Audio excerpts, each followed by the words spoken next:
Всем подписчикам и случайным гостям привет! Продолжаем рубрику «Обсудим у камина». И сегодня одна очень интересная, на мой взгляд, недооцененная книга Стивена Кинга под названием «Мертвая зона». Наверняка для трушных фанатов Кинга она хорошо известна и даже не раз прочитана. Но вот у просто любителей точно не слуху, в отличие от «Сияния», «Зеленой мили», «Побега из Шоушенка» и прочих хитов.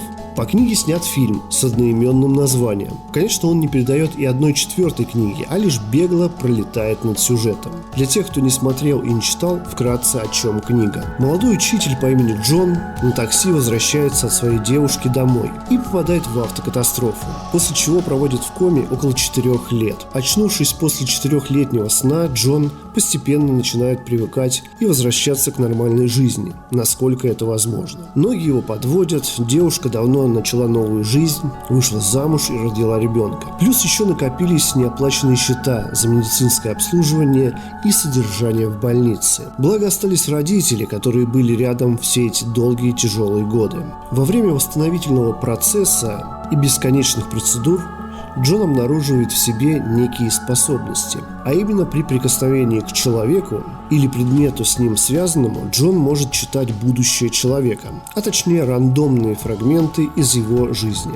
К примеру, у медсестры, которая ухаживала за ним, Джон узнает, что в ближайшее время в ее квартире возникнет пожар. У Джона получается убедить медсестру поверить ему и в итоге предотвратить гибель ее ребенка.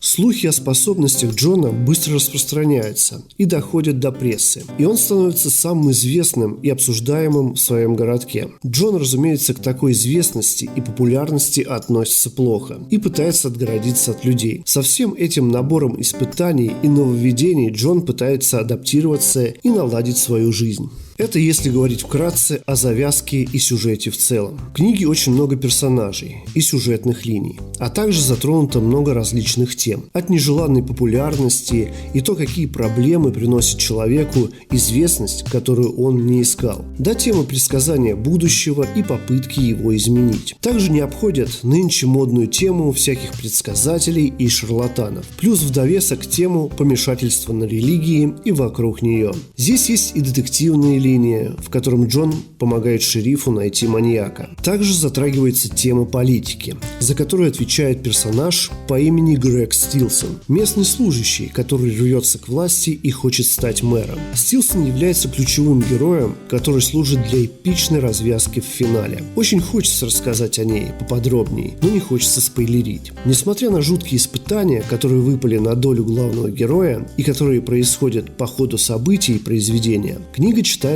очень легко. Главный герой книги, несмотря на его закрытость и меланхолию, не выглядит унылым философом-негативщиком. Джон не отталкивает читателя, он продолжает бороться, жить и даже помогает людям. Его историю, испытания и сложный выбор, который он делает, за этим интересно наблюдать, или правильнее будет сказать, читать. В целом, из-за смены локаций, появления новых персонажей по ходу сюжета, 540 страниц пролетают незаметно, или 18 часов, если слушаешь аудиокнигу. Но в частности есть эпизоды и моменты, которые скучноватые и никакой важности для сюжета не несут. Впрочем, этим грешат почти все произведения Кинга, чего не скажешь о фильмах по его книгам. Фильм «Мертвая зона», который вышел в 1983-м, как отдельная картина получился неплохим. Там Кристофер Уокен играет главную роль. Кстати, на канале есть обзор на фильм. Но если его сравнивать с книгой, то это скорее грубая зарисовка, в которой показаны главные моменты. 1,5-часовой фильм на фоне аудиокниги в 18 часов скорее напоминает трейлер. Также была сделана попытка в виде сериала в 2002 году. Но трейлеры были настолько низкопробные, что оттолкнули желание посмотреть даже первую серию.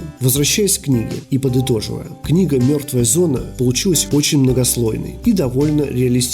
Кроме фантастической способности у Джона предсказывать будущее, фантастических элементов или элементов ужасов в книге нет. Зато есть много интересных моментов, тем, размышлений и вполне жизненных историй. А в финале ждет эпический момент и драматическая развязка, которая не уступает великим классическим произведениям, а в чем-то, может, даже их превосходит.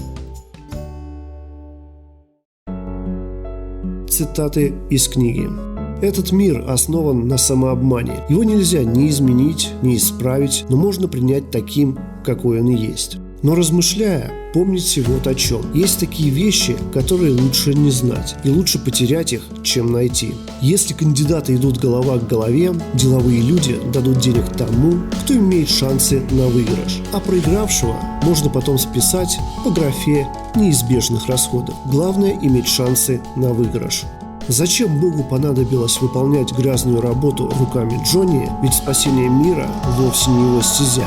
Этим занимаются безумцы, и только они не стесняются браться за это.